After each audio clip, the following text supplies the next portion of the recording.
Oh oui! Le gâteau de Diallo. Diallo avait 10 ans. Il vivait dans une case bien propre et bien fraîche, à l'ombre d'un énorme manguier. Avec mes parents et ma petite sœur Lala. Papa Manono possédait un enclos où il récoltait des bananes, des mangues et des oranges. Il avait aussi de petits champs où il cultivait le mil et le maïs. Maman Manono gouvernait la maison, la cour qui l'entourait, les poules, les pintades, les chiens et les chèvres. Ainsi que Diallo et Lala. L'histoire se passe un jour de fête pour le grand tam-tam de printemps.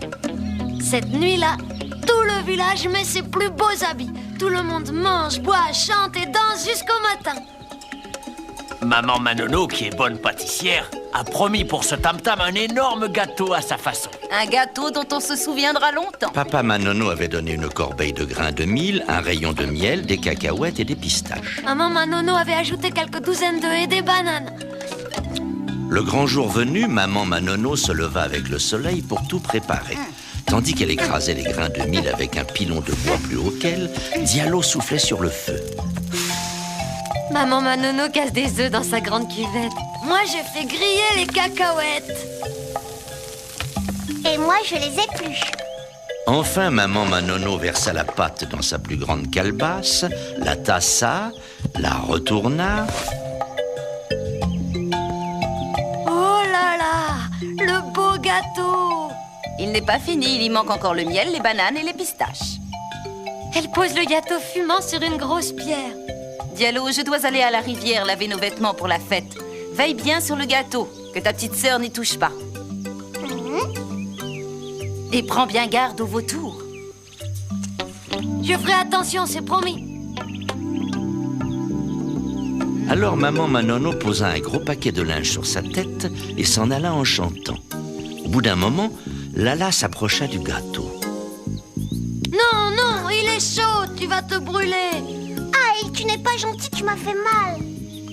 Ces cris réveillèrent le vautour qui ne dormait que d'un œil en haut du grand manguier.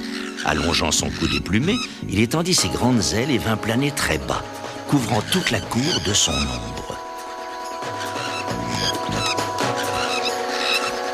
Va-t'en, vilaine bête, ou je te casse mon bateau sur le dos. Le vautour s'éloignait, revenait, mais comme il ne pouvait approcher du gâteau, il retourna sur le manguier.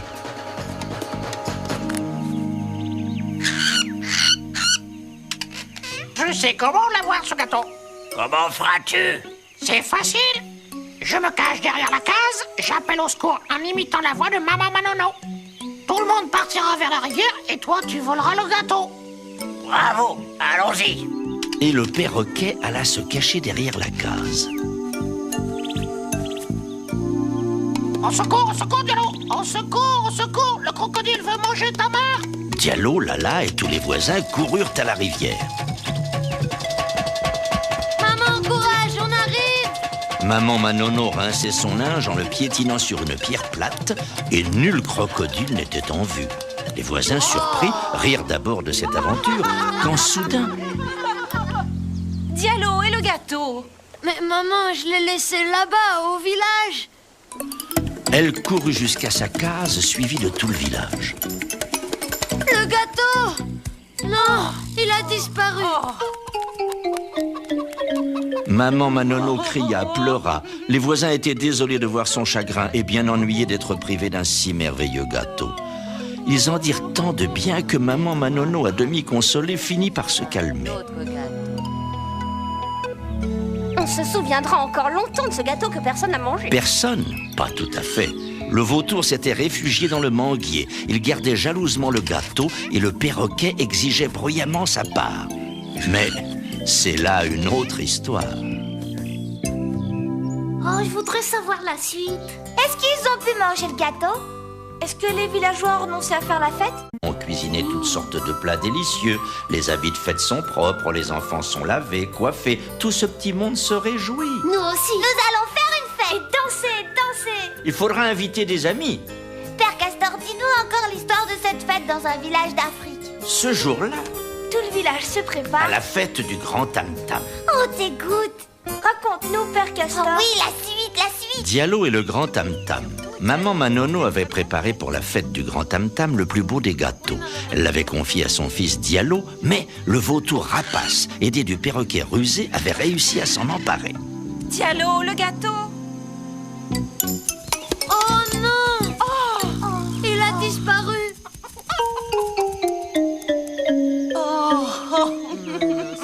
Et tout le village s'était lamenté.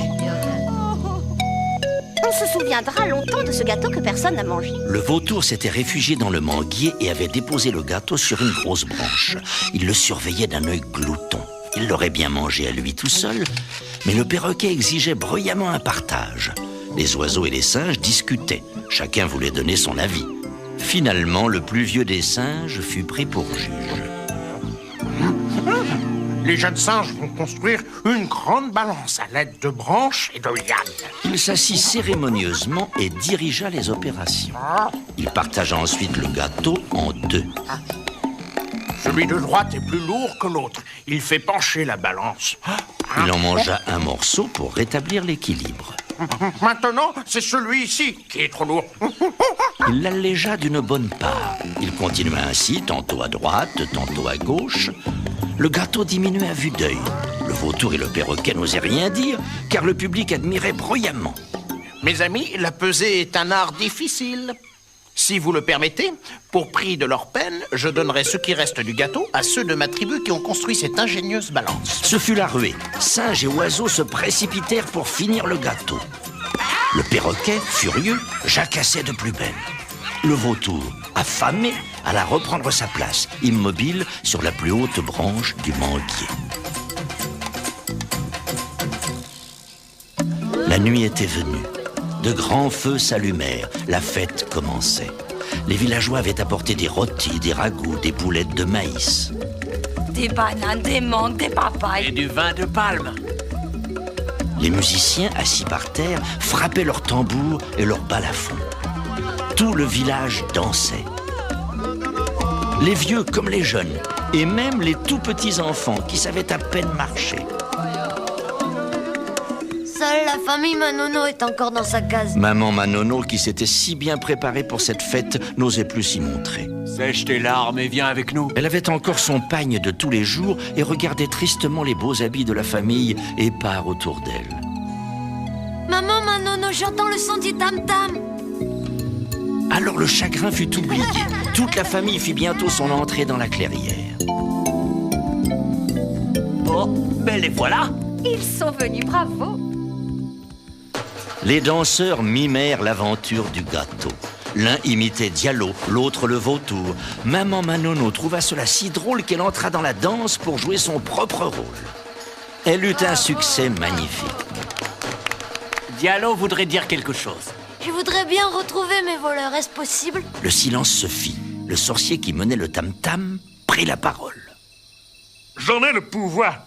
Écoute et regarde. Il frappa en cadence le grand tambour dont la voix grave traverse toute la contrée. Le vautour, le perroquet et les singes endormis dans les branches commencèrent à se balancer, les yeux fermés.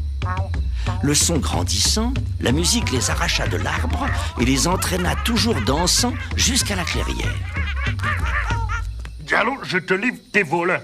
Tu peux choisir la punition. Je les condamne à danser toute la nuit. Le tam-tam reprit de plus belle. Ce fut le plus étonnant ballet qu'on vit jamais dans un tam-tam. Le matin venu, le vautour et ses complices dansaient encore, à bout de force, couverts de poussière, ridicules. Alors le sorcier arrêta le tam-tam et les laissa s'enfuir sous les moqueries des derniers danseurs.